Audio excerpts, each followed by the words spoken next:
Labdien, mani sauc Ernests, es esmu no Ceplis, un šodien mēs apskatīsim malkas krāsni ar cepeškrāsni un virsmu Concept Air Mini.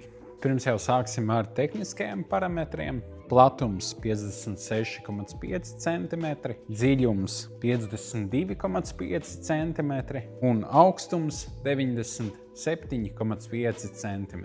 Svars krāsniņai ir 155 kg. Jaudas diapazons ir liels, no 4 līdz 10 kW, kas nozīmē, ka var apsildīt telpas no 30 līdz pat 100 kvadrātmetriem. Tas, protams, būs atkarīgs no telpas siltuma zudumiem, tāpēc šis aprēķins ir aptuvens. Efektivitāte ir 76,7%. Sāksim jau ar krāsnes virsmu. Varam redzēt šo matētu melno virsmu. Tā ir 6 mm bieza, tā sakarsīs visa vienmērīgi, tā ir pilnībā viss izmantojama.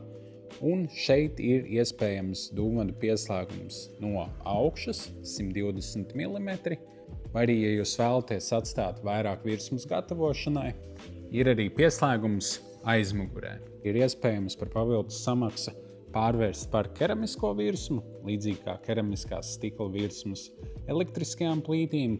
Šai krāsniņai arī ir pieejams šāds te variants. Virsma būs vieglāk kopjama. Vēl, kas ir raksturīgs šim te ražotājam, ir šī te pulētā nerūsējošā tērauda maliņa. Šo viņi izmanto gandrīz visiem modeļiem, tā skaitā arī šim. Neskatoties uz krāsu, šī te maliņa vienmēr būs vieglākai kopšanai, jo gatavojot visādi tauki, visādi sēļas, nopili, bet nerūsējošais tērauds ir ļoti sanitārs materiāls un viegli kopjams arī ar sadzīves ķīmiju. Parunāsim par krāsnes apdari. Tā ir pieejama divās versijās. Viena ir šāda te ar nerūsējošā tērauda pulēto maliņu priekšpusē un matētu melnu krāsojumu vairāk uz aizmugures daļu, vai arī šādā te pelēkā tonī bez šīs te nerūsējošā tērauda spīdīgās maliņas. Šie te abi modeļi ir mūsu mājaslapā. Tālāk, ja jau esam pieķērušies pie ārējās apdares, atvere paredz konvekcijas siltumu, kas nozīmē, kad vēsais gaiss tiks ievilkts malkas krāsnī caur apakšu un izpūst šeit ārā, kas nozīmē ātrāk telpas iesildīšanu. Tālāk jau pievērsīsimies cepeškrāsnī, bet vispirms par cepeškrāsnes durvīm. Tās ir pilnībā izlietas no bieza čuguna. Cepeškrāsnes stikls ir no vācu ražotājas Scotch Roebuck, kas nodrošina augstākās kvalitātes karstumizturīgos stiklus. Termometrs, lai noteiktu cepeškrāsnes temperatūru. Rokturis ir no tērauda, tas ir noņemams, un tas ir viens uz visu krāsni. Šo te rokturi var pielikt vajadzīgajām durvīm un izmantot to tām, bet, kad jūs aiztaisat durvis, to var noņemt un uzkārt kaut kur vietā, kur nav tik karsts. Tādā veidā nav jāizmanto cimdiņš, rokturis vienmēr būs normālā istabas temperatūrā un nebūs risks apdedzināt rokas. Un arī, protams, tas, kad krāsnes dizains paliek nedaudz tīrāks, vienkāršāks bez šiem te rokturiem. Atverot cepeškrāsnes durvis, redzam turpinājumu, kad arī iekšpus ir apstrādāta ar nerūsējošā tērauda detaļām, kas cepeškrāsnī ir ļoti būtiski, jo nerūsējošais tērauds būs visvieglāk kopjamais materiāls, kā arī varam redzēt, kad visapkārt cepeškrāsnī ir iestrādāts šis te striķis, kas lieliski noblīvēs cepeškrāsni un samazinās cepeškrāsnes siltuma zudumus.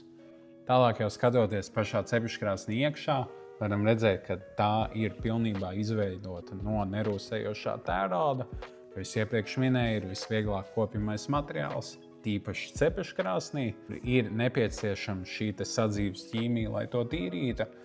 Nerūsējošā tērauda mierīgi varēs ar šī te ķīmijām mazgāt. Tālāk jau ir viens plaukts ar izņemamu testīti, varam izņemt pilnībā lielākai cepeškrāsnes ietilpībai, vai arī izmantot kā vidējo plauktu. Ejam zemāk, šeit varam redzēt tādu mazu, bet diezgan būtisku detaļu. Šeit ir uzraksts Air. Kāpēc šis te uzraksts ir? Šis te ražotājs ABC proizvod ir no Serbijas. Ražotāja līnijā arī ir centrāla apkuras, gan plītis, gan krāsnes. Bet šī līnija apsilda gaisu, tāpēc arī šis ir uzraksts. Bet, ja jau esam sākuši tēmu par pašu ražotāju un viņa produktiem, vēlos piebilst, ka šie produkti ir izveidoti ar mūsdienīgākajām tehnoloģijām. Un es nerunāju tikai krāsniņu segmentā, bet vispār.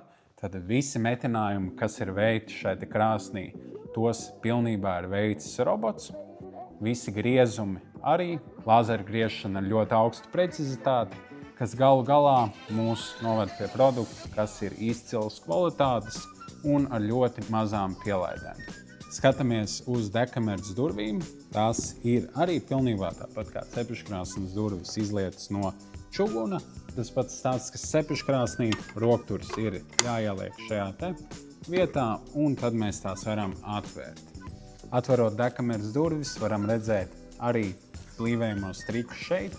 Kāpēc tas ir dekamerē būtiski? Lai nepieplūstu dekamerē papildus gaiss, kas var pātrināt degšanu. Mēs vēlamies degšanu kontrolētu, tālāk jau runāsim par gaisa padevēm, bet mēs noteikti nevēlamies, lai dekamerā būtu papildus gaiss, kas izjautu šo kontroli pāri gaisa vadībai. Arī varam redzēt, ka dekameras iekšpusē ir izmantots nerosējošais tērauds. Būs vieglāk notīrīt darbus un jebkādas citas atliekas, lai gan tas nav tik būtiski šim modelim, jo, ja šeit ieskatās, varam redzēt visapkārt caurumiņus, gan sānos, gan no apakšas, gan no augšas.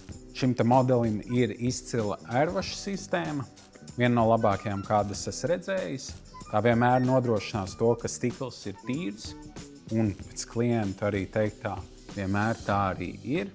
Protams, jāatcerās kurināt ar atbilstošu mitrumu malku, bet izejot no tā, tiešām lieliska sistēma. Pa šiem caurumiņiem plūst vēsais gaiss, tas izveido tādu kā aizkaru priekšā stiklam un neļauj pielipt nekādiem sodrējiem vai darvas paliekām. Tādā veidā vienmēr stikls būs tīrs un liesmu caur to varēs redzēt skaidri. Jau ieskatoties pašā dekamerā, protams, tā ir pilnībā izvietota ar biezām šamatu plāksnēm, kas, protams, arī ir nomaināmas. Patiesībā sakot, interesanti ir redzēt, kā viņi ir izlēmuši šīs dūmgāzes novirzīt. Augšpuse arī ir pilnībā izvietota ar šamatu plāksnēm. Šis gaiss tiek šķelts un novirzīts visapkārt cepeškrāsnī, kas arī pēc mūsu un citu testiem nodrošina to, ka cepeškrāsnes temperatūra ir vienmērīga. Ļoti pārdomāta dūmgāzes kustība, tiešām profesionāli izveidota sistēma. Atgriežoties nedaudz pie dekameras, apakšā varam redzēt biezu čugunu resti. Tā ir aptuveni 0,5 centimetru, varbūt nedaudz biezāka. Protams, arī nomaināma detaļa. Paskatīsim malkas garumu, kādu mēs šajā dekamerā varam ielikt. Šādā virzienā mēs stabilu malku varam ielikt līdz 31 cm garumam. Šādā veidā tie ir 27 cm, tātad 30 cm malka ir maksimālais malkas garums šai krāsnī. Garāku nevajadzētu sagatavot. Pats malkas garums varbūt nebūs pats lielākais, arī dekameras lielums. Bet es teiktu, ka vairāk ir jāņem vērā, cik efektīvi šī malka tiek izmantota. Kā jau minēju, tuvu pie 80% efektivitātes, un šīs dūmgāzes ļoti gudrā veidā tiek novirzītas apkārt cepeškrāsnī. Pēc šī dekamera, patiesībā sakot, ir jāpapildina reti, un no šīs krāsnes mēs varam iegūt ilgus degšanas laikus. Tests, ko man arī patīk veikt, ir paskatīties, cik kārtīgi noslēdzās durvis, jo tas ir labs veids, kā pārbaudīt krāsnes kvalitāti. Mēs varam redzēt, ka krāsnes durvis noslēdzās patīkami cieši, nekas nekustās, un kad mēs tās atveram, ir patīkama skaņa. Kā jau minēju, pie detaļām ir piestrādāts, un to var just. Pašā apakšā caur čuguna resti mums ir pelna atvilkne. Arī patīkami redzēt, ka ražotājs šeit ir iestrādājis striķi, kas ļoti labi noblīvēs arī apakšējo daļu, kaut arī daudz varbūt par to tik ļoti neaizdomājās, un pietiekami ietilpīga pelna panna.